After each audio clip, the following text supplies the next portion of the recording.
Hello.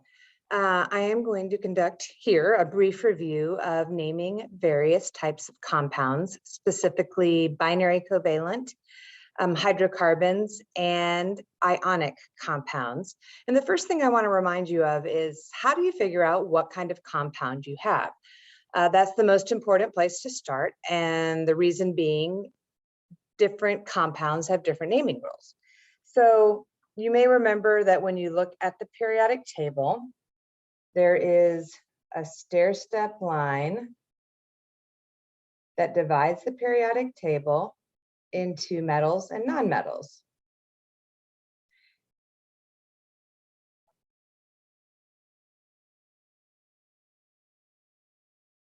Like so. So when you are looking at the formula of a compound, you're going to look at what's in it. And if the first element in the compound is a nonmetal, these above, and then also including hydrogen above and to the right of the stair-step line, then that's going to be a covalent compound.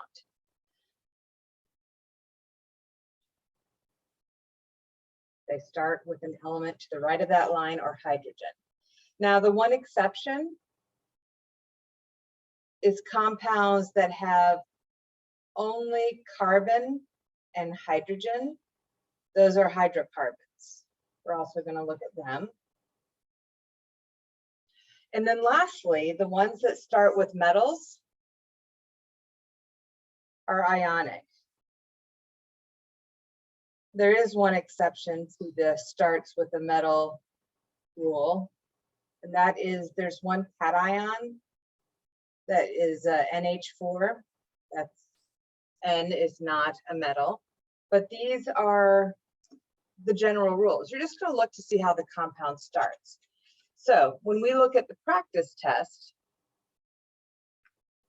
we're just going to start by looking at the element that starts the compound and figuring out what type of compound we have. So for example, this starts with magnesium. If you find magnesium on the periodic table, it's an alkaline earth metal. So this is going to be ionic. This next one has carbon and hydrogen. That means it's going to be a hydrocarbon, which we'll abbreviate with an H. The next one is C and H also, so this will also be a hydrocarbon. The next one down after that starts with carbon, but it doesn't have hydrogen in it, so carbon and chlorine, so this is going to be covalent. I will let you try the rest of those on your own, or you may have already done them when you did the practice test earlier. So let's look first at naming ionic compounds. So this is the golden sheet that you're going to be allowed to use on the test. It has the naming rules. So remember, for ionic compounds, you're simply finding the name of the cation. That's the positive ion, and it is the first element in the compound formula. And then you're going to figure out the name of the anion. That's the negative ion, and it comes second in the formula. And then you're just going to put the two names together. So looking at our ionic compound, we could find the name of Mg on the table, but we can also look here. And we can see that Mg is magnesium.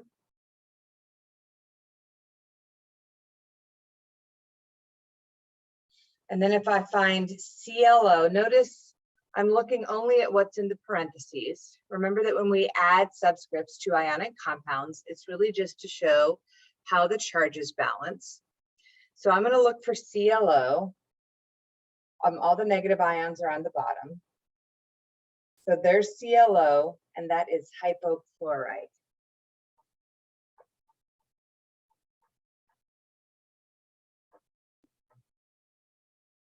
And we have named that ionic compound. Let's look at one more, FeN. Once again, we know this is ionic because if we look on our periodic table, iron is a metal.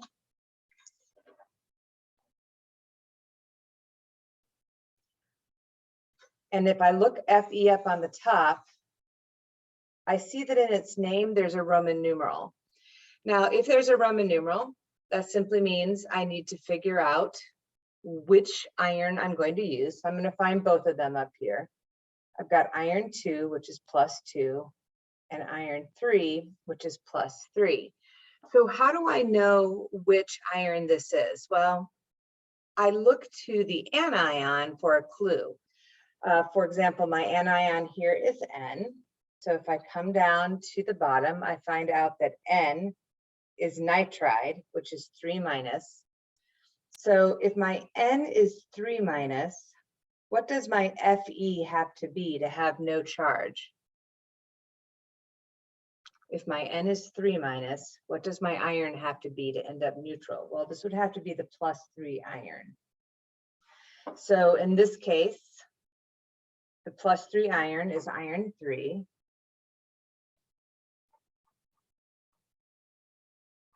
And then once again, we'd already looked up the N, its name is nitride. So this will be iron 3 nitride. Notice I'm just finding the name on top that goes with the cation, and then the name on bottom that goes with the anion, putting them together. That's naming ionic compounds. So the second type of compound we're going to look at is binary covalent. Binary covalents are the only systems that add prefixes to the names of the element, and the prefixes will correspond to the subscript. So it says use the subscript to select a prefix, add it to the name, and then we change the ending of the second element to "ide." So let's look at my covalent compound here. I've got 2 carbons, so I'm going to pick the prefix di.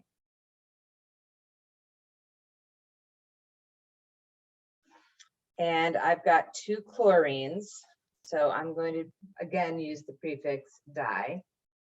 And I'm going to change the ending of chlorine to ide. So dichlorine becomes dichloride.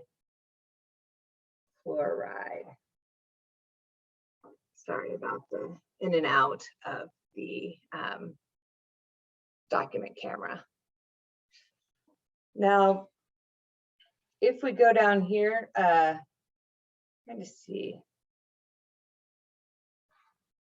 We have 2 more covalents, carbon disilicide and dihydrogen dioxide. Do remember that you do have to use monos on the second one, but you see how this one is carbon. I did not put a mono on it. I'm still going to add a di to the silicon and then change its ending to ide. And then this will be dihydrogen dioxide.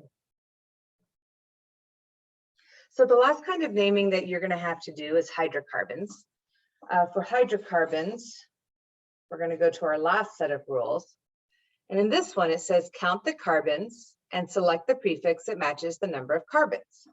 So for example, on this one, I've got 3 carbons. So I'm going to use the prefix that goes with 3.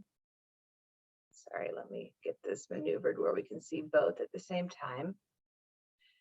So here you can see that my prefix that goes with 3 is prop. So that's my beginning. And I only have 3 choices for the ending. It can be ane, ene, or ein. And I'm going to pick the ending based on how the hydrogens compare to the carbons. If my hydrogen is double plus 2, in other words, if my hydrogens are more than double, I'm going to use the ending ane. If my hydrogens are exactly double, I'm going to use ene. If my hydrogens are double carbon minus 2 or less than double, I'm going to use ein. Well, in this case, you can see that my hydrogen 3 doubled is 6. So my hydrogens are more than double. So I'm going to use the ane ending. If we come down to this hydrocarbon, C5H10, you can see that my prefix for 5 is pent. And this time, how do my hydrogens compare? Well, 5 doubled is 10, so my hydrogens are exactly double. So the ending we use when they're exactly double is -ene, so this will be pentene. And then here is one last one, C2H2, once again a hydrocarbon, just hydrogen and carbon. So what prefix do I use for 2? Well, I'm going to use eth. And what is 2 doubled? Well, 2 doubled is 4. So my hydrogens are less than double. So I'm going to use the ending YNE, which is pronounced "ine."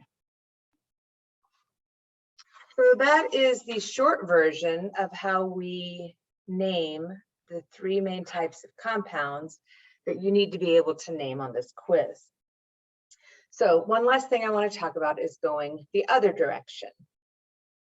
So first of all, you only have to go backwards for covalent and ionic compounds. So let's take a second and classify these. Remember that there are 2 giveaways that you have a covalent compound. One is the prefixes: mono, di, tri, tetra, penta, hexa, hepta, octa, nona, deca. The second is that the first element is a nonmetal. So if I look for the ones with the prefixes, those will be covalent. So the di and the tri, this is covalent. No prefixes, no prefixes. Tetra, that's one of the prefixes.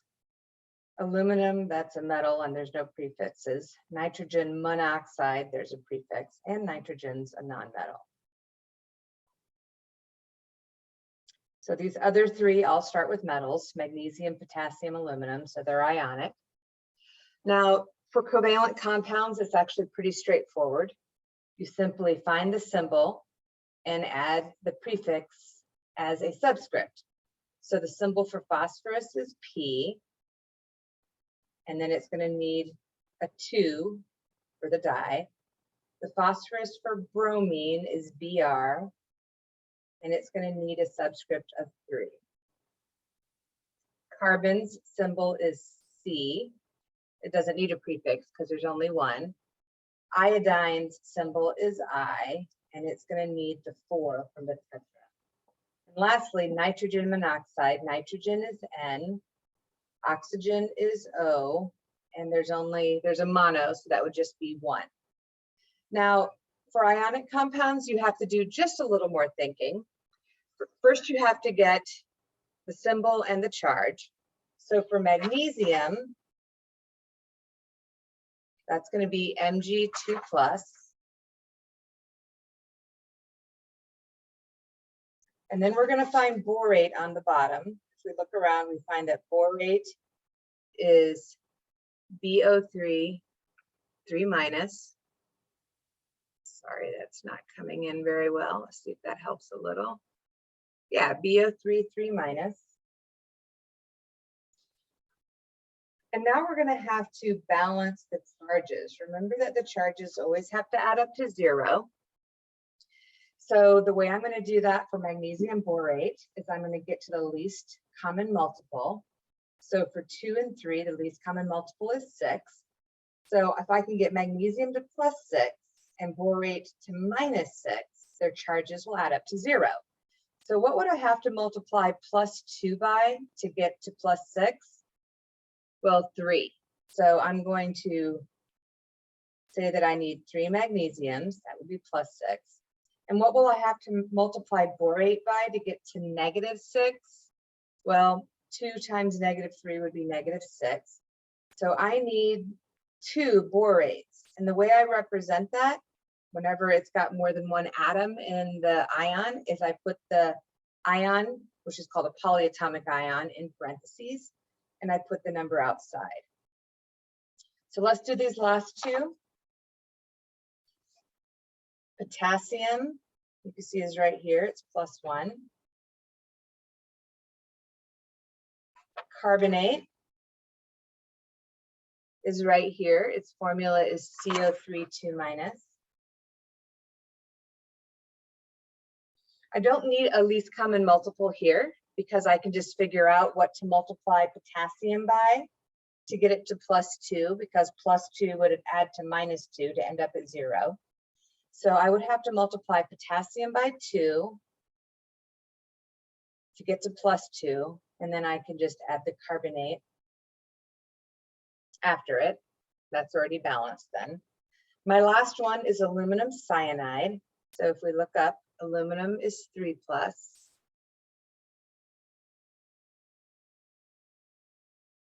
Oops, sorry. Cyanide, if we hunt it down, is on the bottom. It is CN1-. So if I can get cyanide to -3, I can add that to +3 to end up with no charge, because ionic compounds can have no charge. So I'm going to need 1 aluminum. And how many CNs will I need? What will I have to multiply CN by to get to -3? Well, I'm going to have to multiply it by 3. Now notice this would be wrong. I don't need 3 N's and 1 C. I need one of that whole ion. So I will have to put that in parentheses to indicate that I need 3 CNs. So good luck on this test. Hopefully that little bit of review was helpful, and good luck.